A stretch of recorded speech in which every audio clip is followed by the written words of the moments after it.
In a world that screams for attention, we have been sold a lie, a dangerous myth about what it means to be a strong man.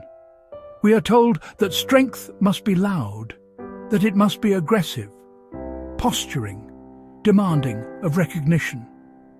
This is the image of the alpha male paraded before us, a caricature of power defined by noise and bluster.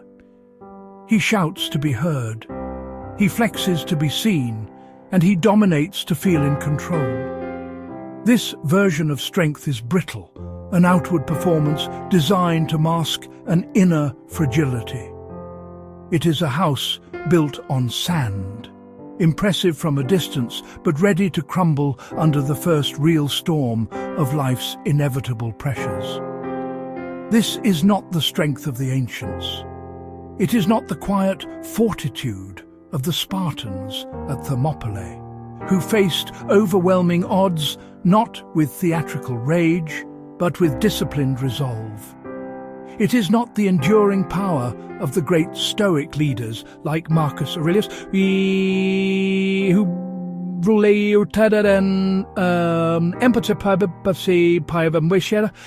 not by shouting down his enemies, but by mastering his own mind. The modern spectacle of machismo is a hollow echo of true power. It mistakes reaction for action and volume for value. It teaches men to be fragile, nemos dikitam, to deton, to depend on external validation, and to break when the world does not bend to their will. It is a performance, and like all performances, it is exhausting and ultimately unsustainable. We see this myth play out every single day. In the boardroom, the man who speaks the loudest is often mistaken for the one with the best ideas. On social media, the most aggressive voices gather the most attention, creating a false equivalence between visibility and virtue. This constant clamour has conditioned us to misunderstand the very nature of resilience. We have come to believe that the man who never shows pain is the strongest, when in fact he is merely the most disconnected from himself. This is a path that leads not to strength, but to isolation and a profound brittleness of spirit. It is a life lived on the defensive, constantly reacting, never truly leading. But there is another way, a quieter, more deliberate path to a strength that endures. It is a strength that is not performed for an audience, but is forged in the silent crucible of daily discipline. It is the strength of the family man who provides a calm center in the chaos of domestic life. It is the strength of the leader who absorbs pressure with grace, inspiring confidence rather than fear. This is the path of the Stoic Gentleman. It is a journey inward, a commitment to building a resilience so deep and so profound that it requires no announcement.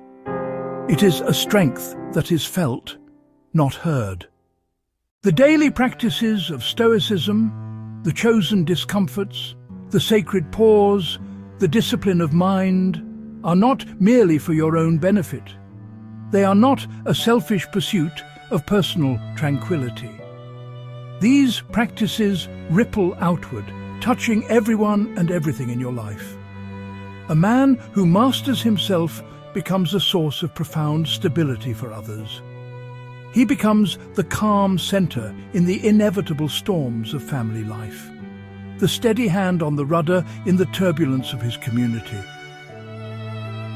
or his busyness. This is the ultimate payoff of the resilient life. Your inner strength becomes an outer sanctuary for the people you have sworn to protect and lead. It is how a man builds a legacy, not of wealth, not of fame unless but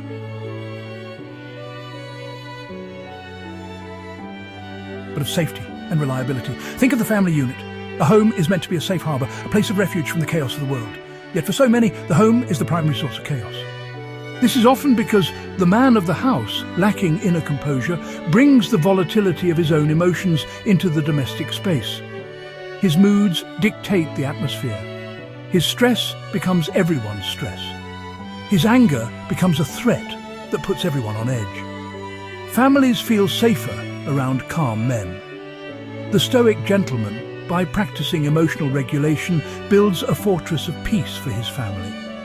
His children grow up feeling secure, knowing their father is a predictable and stable force, not a volatile one. His partner finds in him a true partner, one who can absorb pressure without breaking or lashing out. This principle extends directly into the realm of leadership. True leadership has little to do with titles, authority, or a loud voice. It is not about commanding obedience through fear. Real leadership is about inspiring confidence through composure. When a crisis hits a team or an organization, all eyes turn to the leader. If they see panic, defensiveness, and reactivity, the entire structure will crumble into fear and disarray. But if they see a leader who remains calm, who thinks clearly under pressure, and who responds with considered purpose, they will feel reassured. They will be inspired to bring their own best selves to the problem. Leadership comes from composure. It is the quiet authority of the man who has mastered himself and can therefore be trusted to guide others. This is the resilient life in its fullest expression. It is a life that generates a positive wake. Your self-mastery does not end with you. It becomes a gift to everyone you encounter. You become a force for order, not for chaos. You absorb uncertainty and radiate confidence. You are the deep, quiet river, not the raging, destructive flood. This is a far greater ambition than the shallow pursuit of alpha status.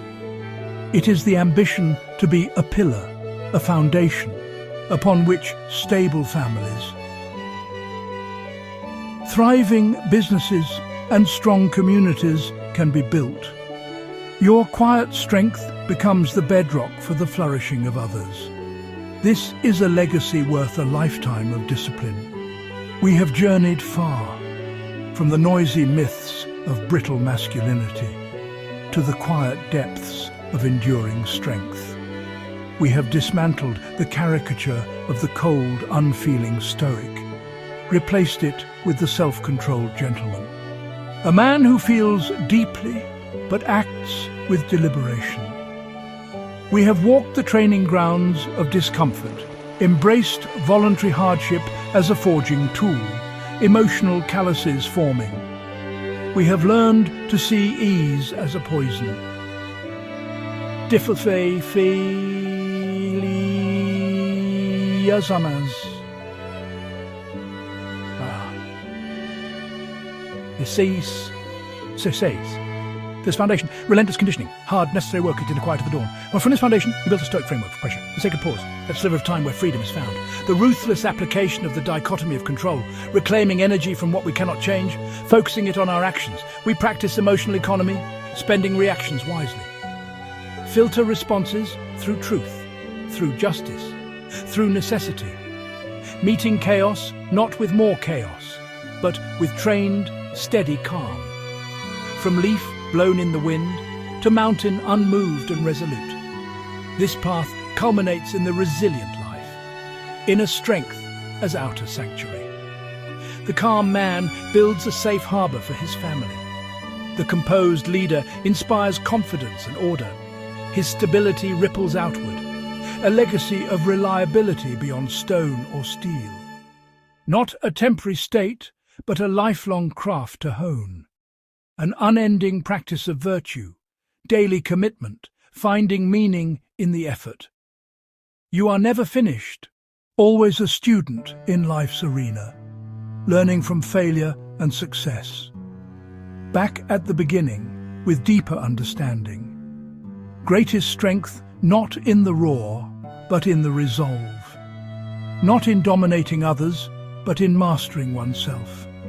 Forged in small daily choices, embrace discomfort, pause before reacting, act with virtue. Quiet power supports families, builds communities, leads with dignity. A simple, profound truth to carry forward. Strength is quiet, the silent, unshakable core of a man who has done the work. Resilience is built daily. The work starts now. The Stoic Gentleman.